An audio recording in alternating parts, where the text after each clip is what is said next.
Invitarles en esta noche, antes de entrar a nuestro estudio del tema, que inclinemos nuestros rostros y vamos a pedir la bendición de Dios en nuestro estudio de esta noche. Amante Padre Celestial, nos proponemos en esta noche a comenzar esta semana de oración. Es una semana de oración profética, Señor. Sabemos que estamos viviendo en los últimos tiempos de la historia del mundo. Este mundo no puede durar mucho más tiempo. Y queremos en esta semana pedir la dirección de tu Santo Espíritu. Te ruego que abras nuestras mentes para que podamos comprender tu palabra. Y te ruego más que esto, que tú nos des poder para implementar en nuestra vida lo que aprendemos, de tal manera que estemos preparados para la venida de Jesús. Te lo pido en el nombre y por los méritos de Cristo nuestro Salvador. Amén. En esta noche vamos a hablar del tema, el príncipe y el dragón. Yo creo que ustedes ya saben quién es el príncipe y quién es el dragón. Sabemos que el dragón es Satanás y el príncipe es Cristo. Pero yo quisiera en esta noche tratar el tema de la gran controversia entre el bien y el mal en 7 etapas. El libro de Apocalipsis es un libro donde sobresale el número 7.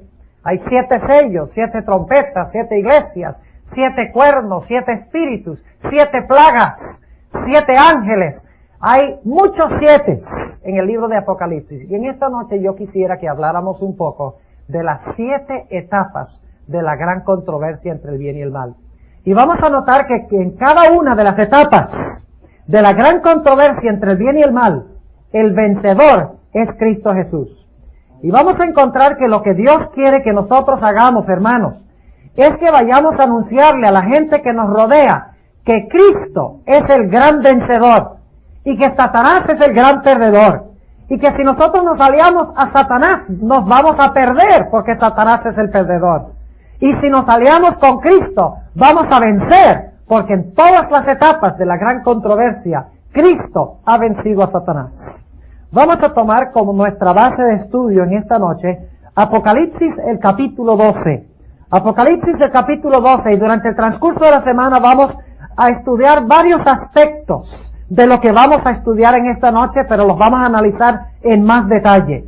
Apocalipsis el capítulo 12, y vamos a encontrar, como les mencioné, 7 etapas en la gran controversia entre el bien y el mal. Apocalipsis 12 menciona 6 etapas, mientras que Apocalipsis 20 menciona la última etapa de la gran controversia entre el bien y el mal. Hablemos del origen de la gran controversia entre el bien y el mal. Apocalipsis 12 y el versículo 7 hasta el versículo 9. ¿Dónde se originó la gran controversia entre el bien y el mal? Se originó en el cielo, ¿verdad? Antes de que este mundo fuera creado, se originó la gran controversia entre el bien y el mal en el cielo. Notemos lo que dice Apocalipsis 12 y el versículo 7 hasta el versículo 9. Dice lo siguiente: y fue hecha una grande batalla en el cielo. Ahora, a nosotros no nos sorprende oír de la guerra de las galaxias, no nos sorprende oír de guerras cósmicas entre un planeta y otro planeta en ciencia ficción. Pero aquí no estamos hablando de ciencia ficción. Aquí estamos hablando de algo que realmente sucedió en los siglos de la antigüedad, antes que el mundo fuera creado. Dice que se levantó una grande batalla en el cielo. Y luego dice quiénes eran los campeones en esta batalla. Dice que Miguel y sus ángeles. ¿Quién es Miguel? Miguel es Jesús. Y todas las veces que la Biblia menciona el nombre Miguel es cuando Miguel está en conflicto con Satanás. Todas las veces que se menciona Miguel en la Biblia, está Miguel en controversia o en conflicto con Satanás. Ahora noten que dicen Miguel y sus ángeles lidiaban. ¿Qué significa la palabra lidiaban? Significa que guerreaban o batallaban contra el dragón. ¿Cuáles eran los 2 batallones? Satanás y sus ángeles contra Miguel y sus ángeles. Y lidiaba el dragón y sus ángeles. Y ahora noten lo que dice el versículo 8. Y no prevalecieron. ¿Quiénes no prevalecieron? ¿Miguel y sus ángeles no prevalecieron? ¿O el dragón y sus ángeles no prevalecieron? El dragón y sus ángeles. Porque sigue diciendo, y no prevalecieron, ni su lugar fue más allá de ¿dónde? En el cielo. Y fue lanzado fuera aquel gran dragón, la serpiente antigua, que se llama Diablo y Satanás, el cual engaña a todo el mundo. Fue arrojado en tierra y sus ángeles fueron arrojados con él. Ahora quiero que noten desde el mismo comienzo de la controversia, ¿quién ganó? Jesús. En el principio, en el cielo, ganó la batalla Cristo Jesús. Y Satanás fue lanzado fuera del cielo. Ahora usemos dos pasajes más para entender un poco mejor esta batalla. Vayamos a Isaías, el capítulo 14. Isaías, el capítulo 14, un pasaje que todos conocemos muy bien. Empezando en el versículo 12, hablando de esta batalla en el cielo, dice lo siguiente. A Isaías 14 y el versículo 12. ¿Cómo caíste del cielo, oh lucero, hijo de la mañana? Cortado fuiste, ¿por qué? ¿Qué digo Apocalipsis 12? Apocalipsis 12 dice que fue lanzado fuera y sus ángeles fueron arrojados con él, ¿a dónde? A la tierra. ¿Qué dice Isaías 14? Dice, cortado fuiste por tierra, tú que debilitabas las gentes. Ahora, ¿cuál fue el origen del mal? ¿Cuál fue el problema? Noten el versículo 13.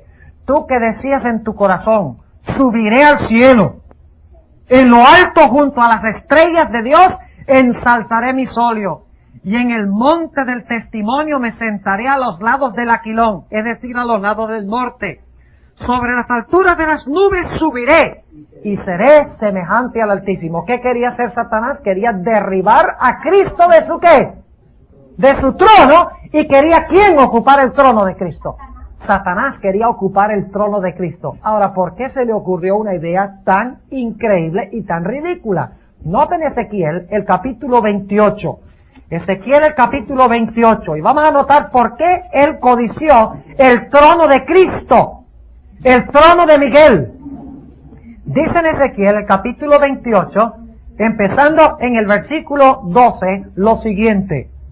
Hijo del hombre, levanta endechas sobre el rey de Tiro, y aquí el rey de Tiro es un símbolo de Satanás, o representa a Satanás. Dice lo siguiente, así ha dicho el Señor Jehová, tú echas el sello de la proporción, lleno de sabiduría y acabado de hermosura. ¿Qué característica tenía este Lucifer? ¿Era qué? Hermoso. Versículo 13. Sabemos que no está hablando nada más del rey de Tiro, una nación del Antiguo Testamento, porque dice que este personaje estuvo ¿dónde? Estuvo en Edén. ¿Satanás estuvo en Edén? Sí. En Edén, en el huerto de Dios estuviste. Toda piedra preciosa fue tu vestidura, el sardio, topacio, diamante, crisólito, onique, berilo, el zafiro, carbunclo y esmeralda, y oro. Los primores de tus tamboriles y pífanos estuvieron apercibidos para ti en el día de tu creación. ¿Qué era Lucifer? No solamente era hermoso, sino que era un ¿qué? Un músico, porque se prepararon pífanos y tamboriles para cuando él fuera ¿qué? Creado, según dice aquí. ¿Ustedes creen que Satanás sabe algo de música? ¿Toda música es buena? Mucho cuidado. Los jóvenes hoy en día a veces piensan que toda música es buena, pero toda música no es buena, porque el director de los coros celestiales fue Lucifer, y él sabe más música que cualquiera de nosotros. Ahora, noten el versículo 14. Tú, querubín grande, cubridor, y yo te puse, en el santo monte de Dios estuviste, en medio de piedras de fuego has andado. Y ahora el versículo 15. Perfecto eras en todos tus caminos, desde el día que fuiste creado, hasta que se halló en ti ¿qué? Maldad. ¿Y cuál fue la maldad? Versículo 16. A causa de la multitud de tu contratación fuiste lleno de iniquidad y pecaste, por lo que yo te ¿qué? Te eché del monte de Dios y te arrojé de entre las piedras del fuego, oh querubín cubridor. Enaltecióse tu corazón a causa de tu ¿qué? De tu hermosura. Corrompiste tu sabiduría a causa de tu resplandor. Yo te arrojaré por tierra, delante de los reyes te pondré para que miren en ti. Ahora quiero preguntarles nuevamente, ¿quién ganó la batalla original en el cielo? La batalla original en el cielo fue ganada por Jesús. Satanás, el que quería ocupar el trono, ¿fue qué? Fue lanzado fuera del cielo y sus ángeles fueron lanzados con él. Ahora yo quiero preguntarle, ¿ustedes creen que Satanás está contento porque perdió la primera etapa de la gran controversia? ¿Ustedes creen que Satanás está satisfecho? ¿Ustedes creen que Satanás es como algunas personas que dicen, ay, me ganó, ¿qué voy a hacer? Ya perdí. Satanás no es así. Porque el capítulo 12 de Apocalipsis relata no una sola etapa de la gran controversia, sino varias etapas. Y la segunda etapa la encontramos en el capítulo 12 y empezando en el versículo 1. Y es cuando el Señor Jesucristo nace en esta tierra. Ahora imagínense la escena. En el cielo, la batalla fue ¿entre quién? Entre Cristo y Satanás. Y ahora Satanás sabe que Cristo viene al mundo y se encarnó en un bebé. ¿Cómo creen ustedes que se sintió Satanás cuando supo que Cristo había escogido encarnar? ¿Cuál fue su pensamiento primordial, creen ustedes? ¿Cómo llamamos esa palabrita? Matarlo, sí, pero hay una palabra. ¡Venganza! ¡Venganza! Dijo, yo perdí en el cielo, pero cuando nazca lo voy a destruir para vengarme de la derrota que tuve allá. Ahora noten el versículo 1. Y una grande señal apareció en el cielo. Una mujer vestida del sol y la luna debajo de sus pies, y sobre su cabeza una corona de 12 estrellas. Ahora necesitamos interpretar esos símbolos, ¿verdad? Para entender lo que está tratando de decir. Habla de una mujer. ¿Qué representa una mujer en la Biblia? Ustedes pueden leer textos y no los vamos a leer todos, pero por ejemplo 2 Corintios 11, 2 y Efesios 5, 25 al 27, donde dice, maridos, amad a vuestras mujeres como Cristo amó a la iglesia. O sea que una mujer representa a la ¿qué? A la iglesia, exactamente. Ahora, dice que la mujer está vestida del sol. Ahora, ¿qué representa el sol? ¿Quién es el sol? El sol es Cristo. Dice Malaquías el capítulo 4 y el versículo 2, que el sol de justicia se levanta, hablando de la segunda venida, con salvación en sus ¿qué? O con salud en sus alas. Así que el sol representa ¿a quién? A Cristo. Y pueden leer Apocalipsis 1, donde dice que hay un ángel poderoso que tiene un pie en el mar y un pie en la tierra, y dice que está vestido del ¿qué? Su rostro resplandecía como el sol. ¿Y ese ángel quién es? Ese ángel es Cristo Jesús. Así que esta mujer está vestida ¿de quién? De Cristo, exactamente. Y noten lo que dice, que está parada sobre la ¿qué? Sobre la luna. Ahora déjenme preguntarles algo, ¿de dónde recibe la luna su luz? La luna recibe su luz del sol, exactamente. O sea que la mujer, la iglesia, está vestida del sol, que es Cristo, y la luna que refleja la luz del sol es donde ella está parada. Ahora, ¿qué quiere indicar eso? En el Antiguo Testamento, ¿quién era la luz? ¿Quién proyectaba la luz sobre el Antiguo Testamento? ¿De quién habla el Antiguo Testamento? De Cristo. Pero ustedes dirán, ¿cómo puede hablar de Cristo y de su venida si no había venido todavía? ¿Quién era el que reflejaba su luz sobre las páginas del Antiguo Testamento? ¿Quién era? Cuando la gente leía el Antiguo Testamento, debían ver la luz ¿de quién? De Cristo. Ahora, yo les pregunto, si Cristo no hubiera venido, ¿cuánta luz hubiera tenido el Antiguo Testamento?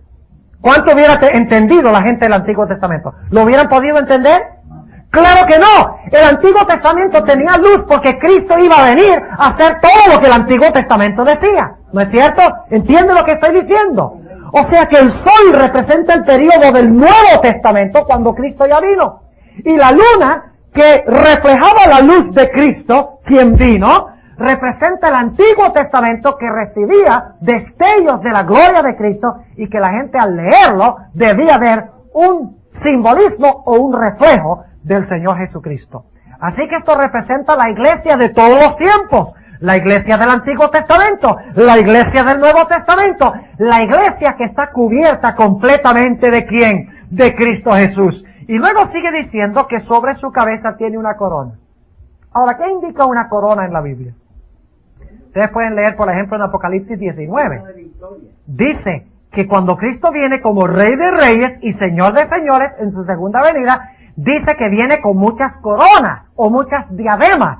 Ahora, la pregunta es entonces, ¿qué representa una corona? Representa victoria, según la Biblia. Porque Cristo viene, por segunda vez, ¿viene qué? Viene victorioso. Así que la iglesia del Antiguo y el Nuevo Testamento es una iglesia ¿qué? Una iglesia victoriosa. ¿Y victoriosa por medio de quién? Por medio de Cristo, porque está vestida ¿de quién? Del sol, que es Cristo. Tiene la luna debajo de sus pies, que es un reflejo ¿de quién? Un reflejo de Cristo. Ahora, dice que la mujer tiene sobre su cabeza una corona, o sea que es victoriosa, una corona ¿de cuántas estrellas? De 12 estrellas. Y ustedes dirán, ¿por qué 12 estrellas? Bueno, el número 12 en la Biblia es un símbolo del pueblo de Dios, de todas las épocas. ¿Cuántos patriarcas hubo en el Antiguo Testamento? Desde que se escogió a Abraham. 12. ¿Cuántas tribus de Israel? ¿Cuántos apóstoles de Cristo? Y ustedes dirán, pastor, pero esa es coincidencia, ¿no? No es coincidencia, porque ustedes recuerdan que cuando Judas cayó en pecado y se ahorcó, los discípulos dijeron, ahora somos 11, ¿necesitamos cuántos? Necesitamos uno más, necesitamos 12, porque el número 12 representa al pueblo de Dios de todas las épocas, de todos los periodos de la historia. Ahora, imagínense la escena. Aquí está la iglesia del Nuevo Testamento vestida de Cristo del Sol. La luna debajo de sus pies significa la iglesia del Antiguo Testamento, que recibía destellos de la luz del Mesías que iba a venir. Y luego, esta mujer tiene en su cabeza una corona, o sea que es una iglesia ¿qué? Victoriosa. Una iglesia que representa todos los periodos de la historia, desde los patriarcas, las tribus, inclusive hay 12 profetas menores en la Biblia. Y luego, el periodo apostólico. Una iglesia conquistadora, una iglesia victoriosa. Ahora noten el versículo 2. Y estando preñada, clamaba con dolores de parto y sufría tormento por parir. ¿Qué va a tener esta mujer? Esta mujer va a tener un bebé. O sea que la iglesia va a dar a luz a un ¿qué? A un niño. Porque la mujer, algunos piensan que esta es la Virgen María. No puede ser. Porque luego más adelante en el capítulo dice que la mujer huyó al desierto por 1260 años. La Virgen María no vivió 1260 años. Así que está hablando simbólicamente de la iglesia. Ahora noten que dice que esta mujer está por parir un ¿qué? Un hijo. ¿Y quién es ese hijo? Jesús. Ahora, ustedes dirán, sí, pero ¿la iglesia dio a luz a Jesús? Claro que sí. ¿Jesús fue descendiente de Abraham? ¿Sí o no? ¿Jesús fue descendiente de David? ¿Sí o no? Entonces, ¿Abraham fue el que inició en realidad la iglesia del Antiguo Testamento? Los 12 patriarcas y las 12 tribus, ¿sí o no? Claro que sí. ¿Nació Cristo de los judíos? ¿Era Cristo judío? ¿Nació de la descendencia judía del pueblo escogido, sí o no? Claro que sí.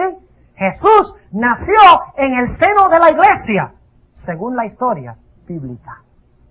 Ahora dice que esta mujer estaba preñada y estaba sufriendo tormento por parir. O sea que la iglesia estaba agonizando, deseando que viniera el Mesías. ¿No es cierto que en el tiempo de Cristo la gente ansiaba que viniera el Mesías? Sí, y dice aquí que la iglesia estaba ansiando y agonizando de dolor para que viniera el Mesías, para redimirlos y para salvarlos. Pero ahora hay un problema. Cuando este niño nace, ¿quién está parado al lado del niño? Está parado al lado de este niño, Satanás. ¿Ustedes creen que Satanás sabía quién era ese niño? ¿Creen ustedes que él sabía? Que sí sabía. Claro que lo sabía. Él dijo, el que me ganó allá, ahora está en mi terreno. Y ahora le voy a ganar. Eso es lo que él dijo. Pero ahora noten el versículo 3. Y fue vista otra señal en el cielo. Y he aquí un grande dragón, Bermejo. Bermejo, ¿por qué Bermejo? ¿Qué representa el color rojo en la Biblia? ¡Sangre! O sea que su intención es derramar ¿qué? Derramar la sangre de Cristo. Yo les pregunto, ¿derramó mucha sangre de los niños menores de 2 años? Claro que sí, por eso es rojo o bermejo. Dice, y fue vista otra señal en el cielo, aquí un grande dragón, bermejo, que tenía 7 cabezas y 10 cuernos, y en sus cabezas 7 diademas, y su cola arrastraba la tercera parte de las estrellas del cielo. ¿Cuándo pasó eso? Está recordando la ¿qué? La batalla inicial que se libró, a donde ganó ¿quién?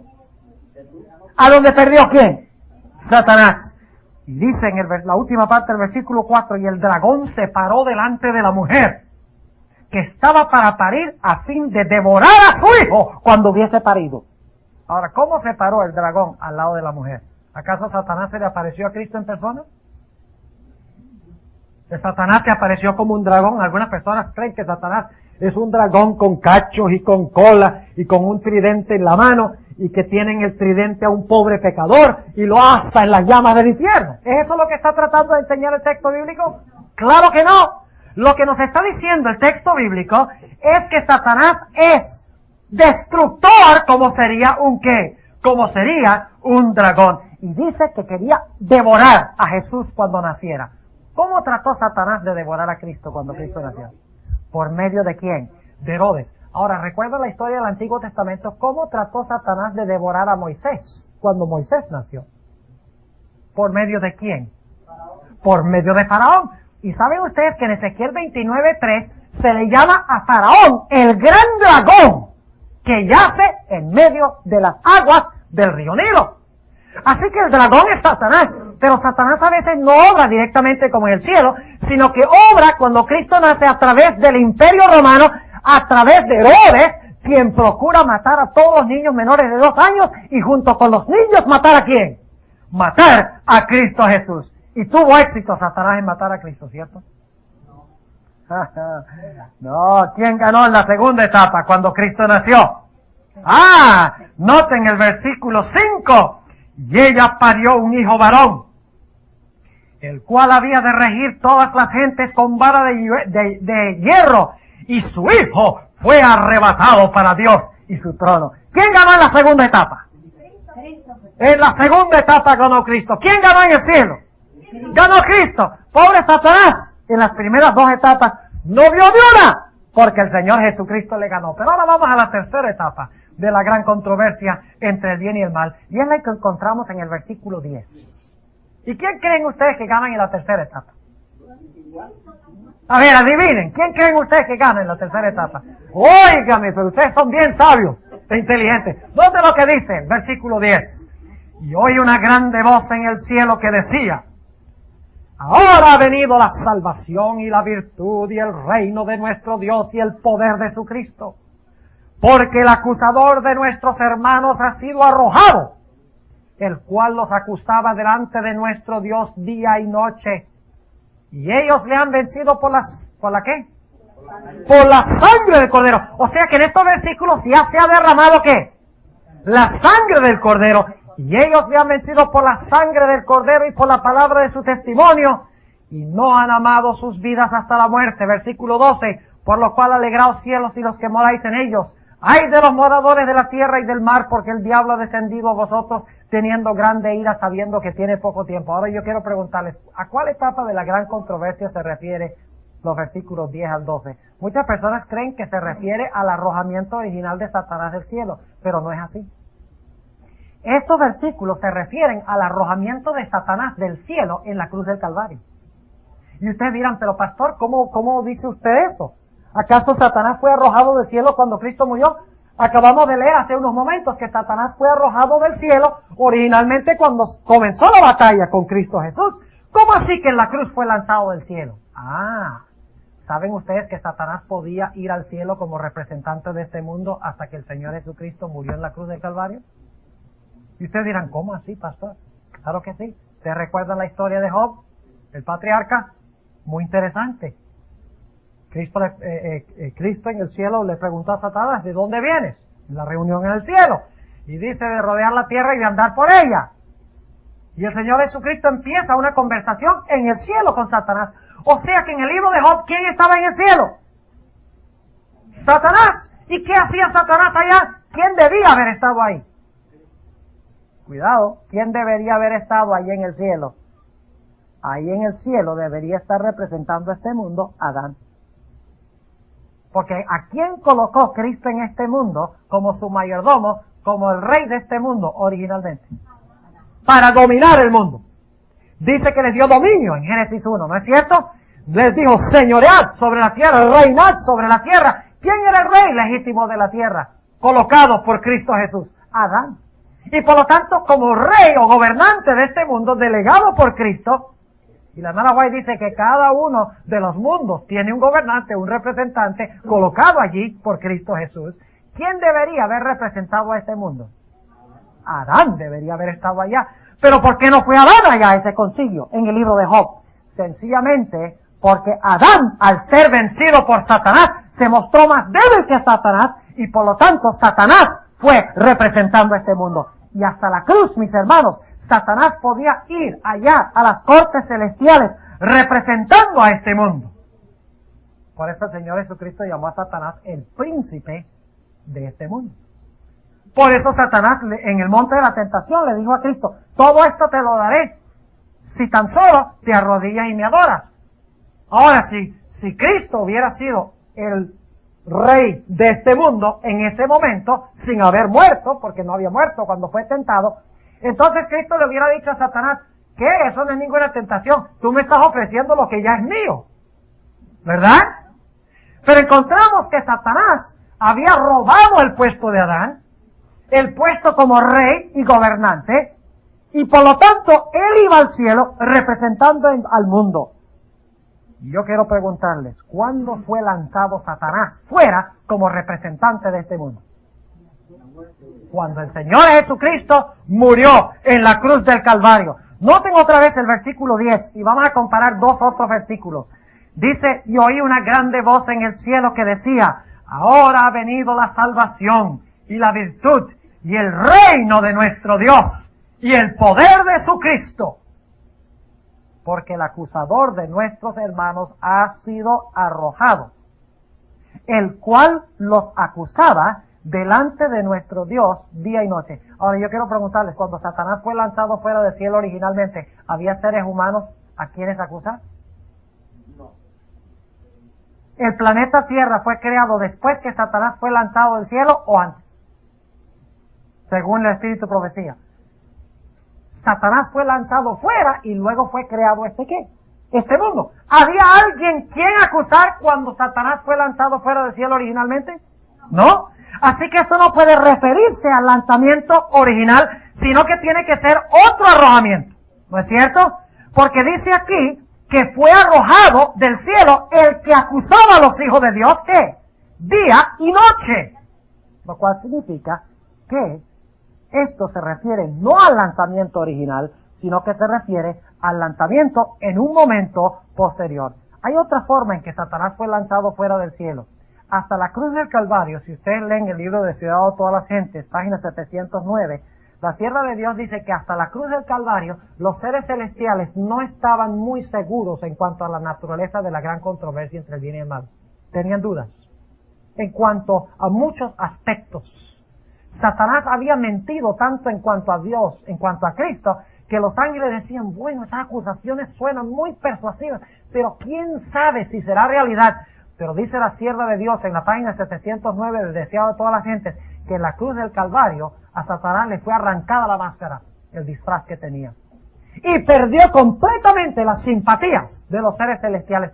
Fue lanzado fuera de las simpatías de los seres celestiales. Fue lanzado fuera como representante de este mundo y fue lanzado fuera en las simpatías de los seres celestiales que habían permanecido leales a Dios, pero que tenían ciertas dudas en cuanto a la gran controversia entre el bien y el mal. Ahora comparemos dos textos para que nos demos cuenta que este arrojamiento de Satanás del cielo no es el arrojamiento original, cuando se realizó la batalla entre Miguel y el dragón. San Juan el capítulo 12. San Juan el capítulo 12. Y vamos a empezar leyendo en el versículo 31. Esta es la última semana que estuvo Cristo en la tierra antes de su muerte. Y dice Cristo lo siguiente en San Juan 12 y el versículo 31. Ahora es el juicio de este mundo. Ahora el príncipe de este mundo será echado fuera. ¿Cuándo dijo Cristo que el príncipe de este mundo iba a ser echado fuera? Ahora, cuando Cristo estaba ¿qué? Cuando Cristo estaba hablando, dice, ahora va a ser echado. ¿Y cómo iba a ser echado? Noten el versículo 32. Y yo si fuere levantado de la tierra, a todos traeré a mí mismo. Y esto decía, dando a entender de qué muerte había de morir. En otras palabras, ¿qué fue lo que selló el hecho de que Satanás no fuera representante de este mundo y no tuviera simpatía en las cortes celestiales? ¿Qué fue lo que selló eso, según Jesús? Fue la muerte y la resurrección del Señor Jesucristo. Y por lo tanto nosotros debemos alegrarnos mucho, ¿cierto? Cuidado. ¿Qué dice la Biblia? Noten el versículo 12. Por lo cual alegraos cielos y los que moráis en ellos. ¿Quiénes son los que se pueden alegrar? ¿Por qué? ¿Ustedes creen que a los ángeles les gustaba que Satanás fuera allá a acusar a Dios? Y que acusar a los santos de Dios. ¿Ustedes creen que los ángeles de Dios les agradaba eso? No. Por lo tanto, cuando es lanzado en la cruz, dice aquí que se deben alegrar ¿quiénes? Los cielos y los que moran en ellos. Pero ¿y nosotros qué? Noten la última parte del versículo. ¡Ay de los moradores de la tierra y del mar! Porque el diablo ha descendido a vosotros teniendo grande ira, sabiendo que tiene poco tiempo. Ahora yo quiero preguntarles, ¿quién ganó entonces la batalla en el cielo? Originalmente, Cristo. ¿Quién ganó cuando Cristo nació? ¿Quién ganó en la cruz del Calvario? Satanás entonces es el gran perdedor. En el desierto no menciona directamente eso aquí, menciona las etapas principales, pero nos dice la Biblia claramente que Satanás es el gran perdedor y Cristo es el ganador. Y la mayoría de la gente está ¿con quién? Con el perdedor. Y el trabajo nuestro, mis hermanos, es sencillamente ir y decirle a la gente, ustedes están con el perdedor, únanse al ganador. Porque ¿quién quiere estar con un perdedor? Métanse acá, únanse al ganador. Y eso es lo que vamos a hablar durante esta semana. ¿Cómo unirnos al ganador? Y cómo dejar al perdedor allá, que se pierda él. Pero yo no me voy a perder con él. Yo me quiero salvar con Cristo, porque Cristo es el vencedor. Satanás no gana ni una. Ahora, ¿cuál es la cuarta etapa de la gran controversia? Imagínense lo que pasó. Usemos nuestra imaginación. En el cielo Satanás perdió. Cuando Cristo nació dijo, ahora me vengo de él y lo destruyo cuando nazca. Pero no pudo con Cristo porque fue escudado en Egipto. Así que Satanás dice, lo voy a matar. Y al final de su ministerio lo pone en una cruz usando sus instrumentos. Le clava clavos en las manos y en los pies. Le pone una corona de espinas. Le atraviesan una lanza por el costado. Y cuando bajan su cuerpo muerto y lo ponen dentro del sepulcro, Satanás dice, lo tengo. Y manda a poner una piedra grande a la entrada del sepulcro. Y pone una guardia delante del sepulcro. Y dice, no se me escapa, me he vengado. Pero el tercer día, cuando Cristo resucitó, Satanás sabía que su reino estaba perdido. Completamente perdido. Pero Satanás no se da por vencido. Él sabe que está perdido. Pero cuando se da cuenta que Cristo se fue y ya no puede tocar a Cristo, dice, ¡ay, se me fue! Y cuando venga vienes para destruirme, ya no tengo oportunidad de ganarle a él. Así que, ¿qué voy a hacer? Dice, como no pude con él, entonces voy a ultrajar y maltratar a su madre. ¿Qué es qué cosa? La iglesia. Noten lo que dice la cuarta etapa en el versículo 13. Y cuando vio al dragón que él había sido arrojado a la tierra, o sea, cuando vio que quedó perdido, ¿dónde? ¿Cuándo fue arrojado? Según acabamos de estudiar en la tercera etapa, en la cruz, cuando Cristo murió, ¿y qué? Y resucitó, porque si se hubiera quedado muerto, Satanás hubiera ganado. Esto se refiere a su muerte y a su ¿qué? A su resurrección. Cuando el dragón vio que había sido arrojado a la tierra por lo que hizo Cristo en la cruz y por su resurrección, Satanás dijo, se me fue él, pero ahora voy a perseguir a su ¿qué? A su iglesia, exactamente. Voy a perseguir a la mujer. Si no puedo destruir a Cristo, por lo menos voy a destruir a su cuerpo, que es la iglesia. Noten el versículo 13, y cuando vio el dragón que él había sido arrojado a la tierra, persiguió a la mujer que había parido al hijo varón. Dijo, se me escapó el hijo varón y me ha ganado en las primeras 3 etapas, pero ahora yo voy a mancillar a su cuerpo, a la iglesia, y me voy a desquitar de Cristo a través de su iglesia. Versículo 14. ¿Quién ganó en esta etapa? ¿Satanás tuvo éxito en deshacerse de la mujer? ¿En deshacerse del cuerpo de Cristo? ¿En deshacerse de la esposa de Cristo? ¿Tuvo Satanás éxito? No. ¿Quién ganó en esta etapa? Versículo 14. Y fueron dadas a la mujer 2 alas de grande águila.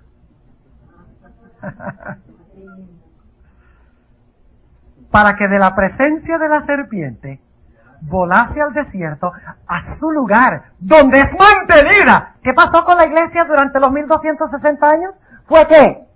Mantenida. Y fue protegida. ¿Protegida por quién? Protegida por Cristo. ¿Saben ustedes lo que representa el águila en la Biblia? Ustedes leen en Deuteronomio 32 y van a encontrar que Dios habla de cuando rescató a Israel de tierra de Egipto. Dice que Dios, dice allí, en un símbolo muy hermoso, que Dios tomó a Israel y los puso sobre sus alas de águila y los sacó de Egipto. O sea, el águila y las alas del águila donde la águila madre coloca sus polluelos, representa la liberación del pueblo de Dios en medio de la persecución. Dice en el versículo 14, fueron dadas a la mujer 2 alas de grande águila, para que de la presencia de la serpiente volase al desierto.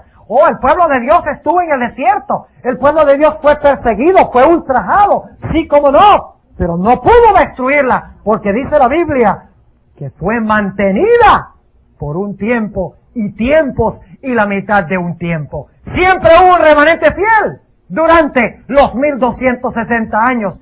Y el versículo 15 dice, y la serpiente echó de su boca tras la mujer agua como un río. ¿Qué representan las aguas en la Biblia? Muchedumbre. ¿Qué hizo Satanás durante la Edad Media con la iglesia? ¿Quería Satanás destruir la verdadera iglesia durante la Edad Media? ¿Sí o no? Sí, como no pudo destruir a Cristo, dice, yo voy a destruir a su cuerpo. Como no pudo destruir al esposo, dice, voy a destruir a su ¿qué? A su esposa. Pero ahora yo quiero preguntarles, mis hermanos, cuando el dragón echó agua como un río, o sus gentes, sus muchedumbres, para ahogar a la mujer, para destruir a la mujer, ¿pudo destruirla? No. Versículo 15. Y la serpiente echó de su boca tras la mujer agua como un río a fin de hacer que fuese arrebatada del río. Quería ahogar a la mujer. ¿Pudo hacerlo durante los 1260 años? ¿Pudo destruir a la mujer? No. La mujer fue ¿qué? Mantenida. La mujer fue alimentada. La mujer fue protegida. Dice, fue retirada de la serpiente y fue salva. Entonces mi pregunta es, ¿quién ganó la batalla durante los 1260 años? Cristo, ¿a través de su qué? A través de su remanente fiel y su iglesia, a pesar de que Satanás trató de destruirla. Pero ahora cuando la iglesia se encontraba en su peor crisis, aparentemente a punto de desaparecer, viene la 5ª etapa. La 4ª etapa son los 1260 años, cuando Satanás dice, voy a destruir a esa mujer, la iglesia. Y Cristo dice, yo me la llevo en alas de águila, yo la cuido, yo la mantengo.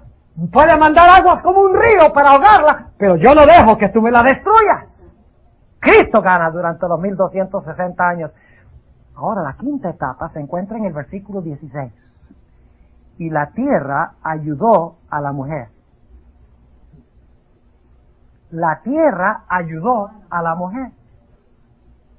Y la tierra abrió su boca y sorbió. ¿Qué significa sorbió?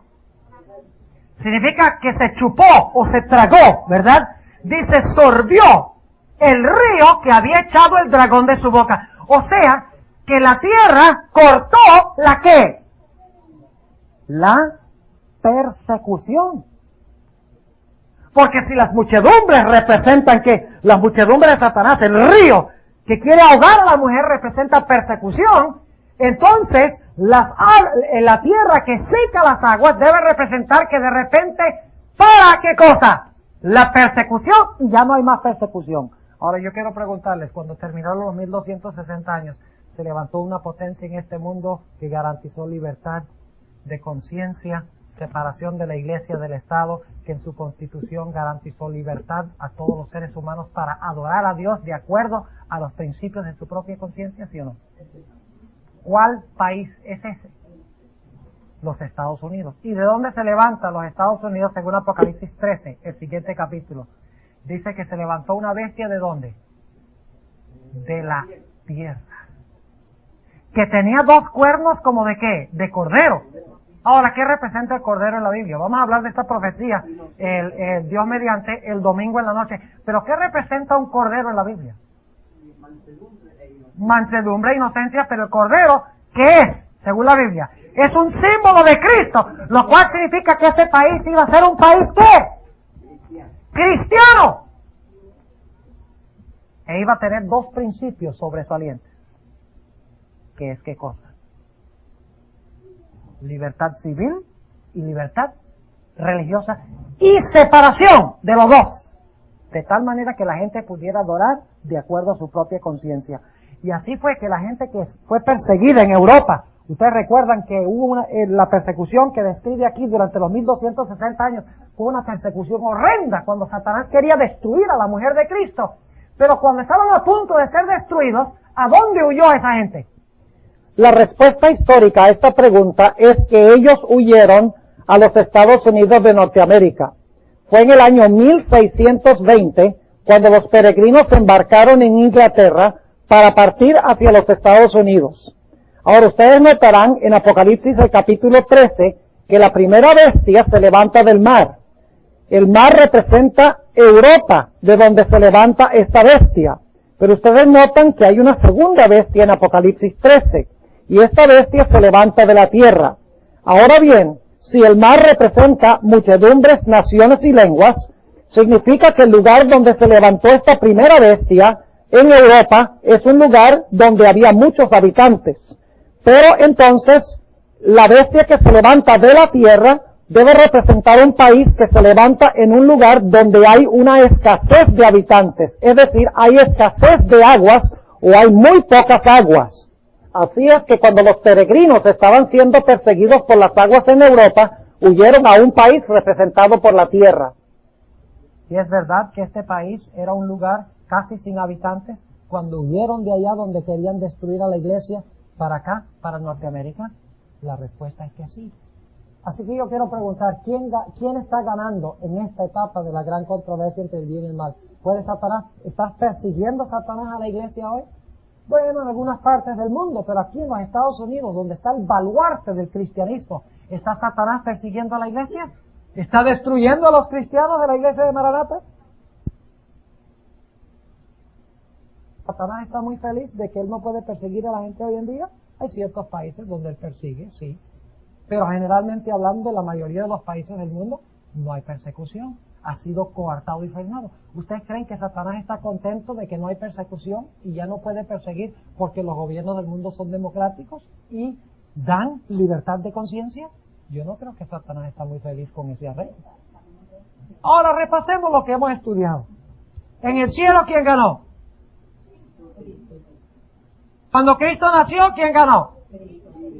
En la cruz, ¿quién ganó? Durante los 1260 años, ¿quién ganó? Cuando la tierra ayudó a la mujer, ¿quién ganó? El Cordero, el país cristiano, ganó y coartó la persecución. Ahora yo quiero preguntarle, ¿ustedes creen que Satanás va a levantar nuevamente la persecución? ¿Ustedes creen que Satanás va a querer destruir finalmente a la iglesia? Él no está contento con la libertad que hay ahora, no crean. Él quiere destruir a la iglesia, al cuerpo de Cristo y especialmente el remanente final. Y aquí llegamos a la sexta etapa de la gran controversia, el versículo 17. Entonces, o sea, que cuando Satanás ve que pierde en el cielo, pierde cuando Cristo nace, pierde cuando Cristo muere, pierde durante los 1260 años, pierde cuando los países ahora dan democracia y libertad, dice que Satanás o el dragón se llena de ¿qué? De ira. No hemos llegado a esta etapa todavía, pero no está muy lejos. dice que el dragón se airó contra la mujer y se fue a hacer guerra contra los otros de la simiente de ella. Esa no es la mejor traducción. Cuando dice de los otros de la simiente de ella, en realidad dice del remanente de la simiente de ella. ¿Y qué es un remanente? Cuando ustedes van a un almacén donde venden telas y van a la mesa de los remanentes, ¿qué es lo que hay allí? El trozo final del rollo, ¿no es cierto? La parte final. O sea que esto habla de la guerra final de Satanás contra la iglesia. ¿Qué? Final. ¿Se va a levantar todavía la persecución contra la iglesia, sí o no? Claro que sí. ¿Y por qué se va a levantar la persecución contra la iglesia? Satanás está airado. ¿Y por qué está airado? Porque en este país se garantiza ¿qué? Libertad de cultos, libertad de conciencia. Si la gente quiere adorar el sábado, adora el sábado. Si la gente quiere adorar el domingo, adora el domingo. Si la gente quiere ser budista o quiere ser hinduista o quieren ser ateos, la gente tiene libertad de conciencia para hacer lo que ellos quieran ser. ¿No es cierto? ¿Ustedes creen que Satanás está alegre de que se puede adorar a Dios de acuerdo a los principios de la conciencia sin que el Estado se interponga para perseguir y para destruir al pueblo de Dios? Yo no creo.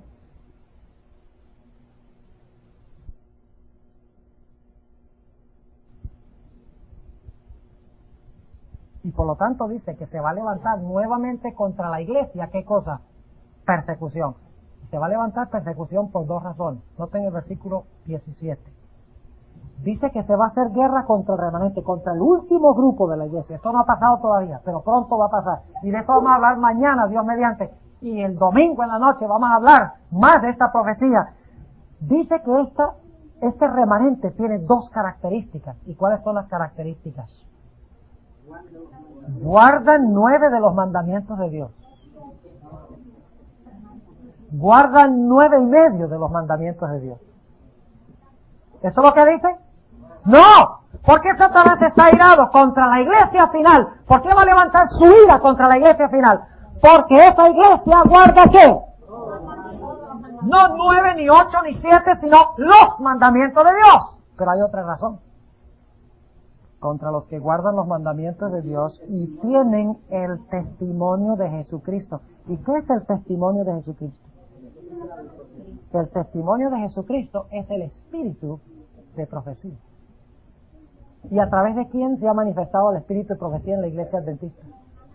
A través de los escritos de Ellen White. O sea que se va a levantar no solamente un odio satánico contra los que guardan los mandamientos, sino que se va a levantar un odio satánico contra aquellos que creen y leen y practican ¿qué cosa? El espíritu de profecía. Si ustedes oyen personas en la iglesia que dicen, esta viejita de los libros rojos, ¿qué nos va a enseñar ella a nosotros? Si ustedes oyen a personas hablando así, esa es la voz de ¿quién? Es la voz del dragón. Porque dice aquí que Satanás iba a odiar los mandamientos e iba a odiar el espíritu de profecía. Y va a levantar muy pronto la persecución contra la iglesia. Y Satanás va a tener éxito en aniquilar completamente la iglesia, ¿cierto? Va a destruir y desterrar del mundo la iglesia, ¿verdad? Falso. Dice la Biblia, en lo que vamos a estudiar mañana, que Satanás va a levantar al dragón, los gobiernos del mundo. Va a levantar a la bestia, la iglesia popular. Y va a levantar al falso profeta, el protestantismo apóstata, con el fin de aniquilar y destruir al pueblo de Dios. Y van a imponer la marca de la bestia, de lo cual hablaremos mañana. Y cuando eso pase, no va a quedar ni un solo hijo de Dios en el mundo, porque Satanás los va a destruir a todos, ¿cierto? Falso. En esta etapa, ¿quién va a ganar? En la sexta etapa, ¿quién va a ganar? Jesús va a ganar también. Porque dice, note lo que dice Apocalipsis 15, después de la controversia final, de la guerra final sobre la bestia, sobre su imagen y sobre su marca, dice en Apocalipsis 15 y el versículo 2, y vi así como un mar de vidrio mezclado con fuego, y los que habían alcanzado la victoria de la bestia y de su imagen y de su señal y del número de su nombre, estar sobre el mar de vidrio teniendo las arpas de Dios. Va a haber un grupo victorioso de los que guardan los mandamientos y tienen el testimonio de Jesús. Va a haber un grupo que se le va a escapar a Satanás, ¿sí o no? ¿Y quién va a perder entonces en la sexta etapa? Satanás. ¿Y quién va a ganar? Jesucristo. Pues Satanás es el gran perdedor de la historia. Perdió en el cielo, perdió cuando Cristo nació, perdió en la cruz del Calvario, perdió en los 1260 años cuando la mujer fue preservada, perdió cuando la tierra ayudó a la mujer, perderá cuando se levante la persecución y haya un grupo victorioso. Solamente después de esto falta una etapa cuando Satanás también va a perder. Y es Apocalipsis 20. Ahora es después del milenio. Los hijos de Dios están parados en el mar de vidrio, como acabamos de leer, se le escaparon a Satanás. Ya Satanás no tiene ningún vuelo que molestar. Están todos en el cielo. Y después del milenio desciende del cielo la ciudad y entra Cristo y los santos a la ciudad. Y dice la Biblia que Cristo resucita a todos los impíos y Satanás se mete en medio de ellos. Fíjense cómo es Satanás de necio, ¿eh? Óigame, a pesar de que es el gran perdedor, no se da por vencido, sino hasta ni siquiera porque la Biblia dice que es el perdedor y que no hay esperanza para los que están ahí con él. Ni siquiera allí se da por vencido. Y dice la Biblia que se mete en medio de las muchedumbres. Y empieza a decirle, vamos contra la ciudad, que esa gente es usurpadora, esa ciudad es nuestra, fíjese todos los que tenemos. Napoleón Bonaparte, la hermana Juárez menciona algunos por nombre, Alejandro Magno, Nerón, ella menciona en el conflicto de los siglos, los nombres de los grandes generales de la historia están en esa hueste. Y Satanás dice, con toda esta gente y estos ejércitos y estos generales, los cerebros militares de la historia, podemos contra esa ciudad. Y se preparan para la gran batalla contra Cristo, quien se encuentra en la ciudad con sus santos. Pero resulta que cuando Satanás ha convencido a los impíos de que ellos ataquen la ciudad, de repente, dice Ezequiel 28, y corroborado por lo que dice la sierva de Dios en el conflicto de los siglos, dice que de repente aparece sobre la ciudad un gran panorama del plan de la salvación. Se repite como en una gigantesca pantalla cómo Cristo vino a la tierra como un bebé, cómo murió por los pecados de todos esos que estaban ahí afuera y que si lo hubieran aceptado se hubieran podido salvar. Y luego entonces ven el registro de sus vidas y se dan cuenta que sus vidas han sido terribles y lobres y que ellos merecen su sentencia. Y en ese momento, ese es el clímax de la gran controversia entre el bien y el mal. En ese momento los impíos ya no tienen la intención de atacar la ciudad. Los impíos no mueren atacando la ciudad. Lean Ezequiel 28, versículos 2 al 10. Van a encontrar que no mueren atacando la ciudad. Y el conflicto de los siglos corrobora ese punto. Cuando ellos se dan cuenta de lo que podrían haber tenido y no tuvieron porque Satanás los engañó para que siguieran un camino de mal, dice la Sagrada Escritura que los impíos se voltean y miran a Satanás y le dicen a Satanás, ¡ah! ¡Gran engañador! Tú dijiste que si nosotros nos uníamos a ti, que íbamos a vencer y que íbamos a tener la ciudad. Pero ahora nos damos cuenta que tú nos has engañado y estamos perdidos porque nos unimos a ti. Así que te vamos a aniquilar, le dicen los impíos. Y los impíos mueren atacando a Satanás. Según Ezequiel 28, corroborado por el conflicto de los siglos. Pero Dios en su misericordia, antes de que los impíos puedan lanzarse sobre Satanás para destrozarlo, causa que descienda fuego del cielo que consume a Satanás, a sus ángeles, a los impíos. Y luego Dios hará un cielo nuevo y una tierra nueva a donde habita la justicia. Aquí tenemos la historia de la gran controversia entre el bien y el mal. ¿Quién ganó en el cielo? No, ustedes tienen frío. ¿Ah? ¿No sienten emoción? Ok, a ver, vamos a repetir. ¿Quién ganó en el cielo? Amén. ¿Quién ganó cuando Cristo nació? ¿Quién ganó cuando Cristo murió? ¿Quién ganó durante 2260 años? ¿Quién ganó cuando la tierra ayudó a la mujer? ¿Quién ganará en la persecución final?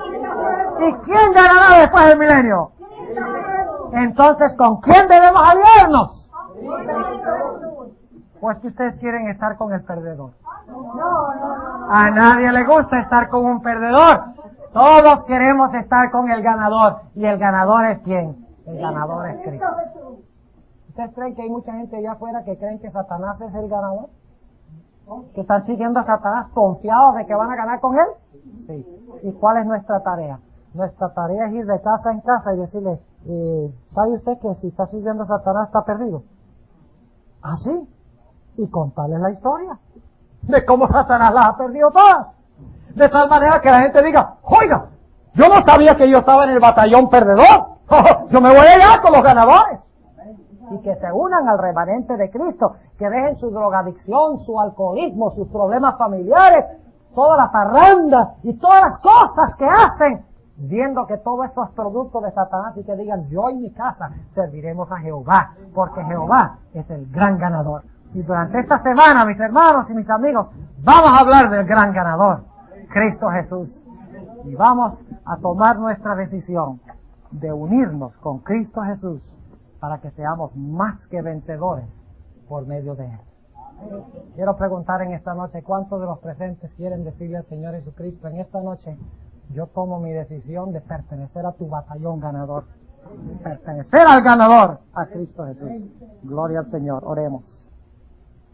Amante Padre Celestial, gracias te damos porque en la Biblia nos has revelado claramente que Cristo es el conquistador y el vencedor, y que no hay ninguna esperanza que Satanás venza. Te ruego, Señor, que tú nos ayudes cada día a aliarnos con Jesús, que Él sea el Señor y el Salvador de nuestra vida. Y Señor, cuando tú vengas, te rogamos que estemos entre el grupo de aquellos que esperarán con gozo y alegría la venida de Cristo en las nubes. Ayúdanos a testificar a las personas del mundo en cuanto a estas cosas, para que ellos también tengan la oportunidad de salvarse. Y te ruego, Señor, que en esta noche tú cuides nuestros pasos al salir de este lugar. En el nombre de Jesús te lo imploro. Amén.